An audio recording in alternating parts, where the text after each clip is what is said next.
Mtazamaji, hivi sasa naarifiwa kwamba zoezi la kuhesabu kura linaendelea kufuatia uchaguzi wa chama cha mawakili hapa nchini LSK. Mawakili kote nchini walijitokeza kuwachagua viongozi wapya kwenye zoezi linalowahusisha mawakili 20,000. Brenda Wanga sasa naarifu. Okay, sawa. Vituo vya kura vilifunguliwa mapema asubuhi. Mawakili wakijitokeza kupiga kura zao kuwachagua maafisa wapya wa chama chao cha LSK.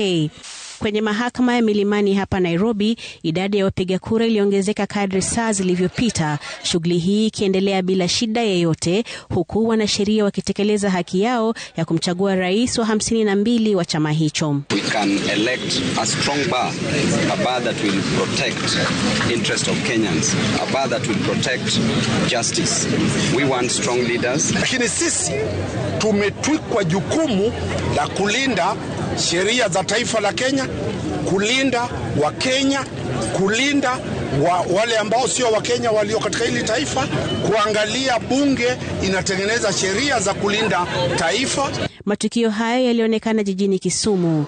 Mwanzo wa kura hizo kulikuwa na wapiga kura wachache, mawakili walioshiriki uchaguzi wakiwa na matumaini kwamba watakao wachagua watatoa mwongozo bora msimu wa uchaguzi mkuu unapokaribia. That will face the government head on and tell the government this is wrong. We need a leader that will be able to stand for the people. We need a leader that will stand for fairness and justice. That is the leader we are looking for in this election. Huko Kisii, kizaazaa kilizuka wakati wanasheria 20 waliponyimwa nafasi ya kupiga kura kwa kutokuwa na vitambulisho. Ililazimika polisi kuitwa kutuliza hali. There are others who have found themselves in the same situation, and it is so disturbing that even those who have lost their IDs, at least mine, I can go and pick it. Zaidi ya 50% ya mawakili walijitokeza kupiga kura huko Nakuru, huku idadi ikiongezeka kuelekea mwisho wa siku.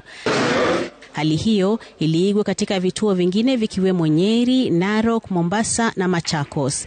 Mawakili walikuwa wakipiga kura ili kumchagua rais mpya ambaye atamrithi Faith Odhiambo. Wanaotaka kiti cha urais ni mawakili Charles Kanjama, Mwaura Kabata ambaye pia ndiye naibu wa rais wa sasa, na Peter Wanyama. Brenda Wanga, Runinga ya Citizen.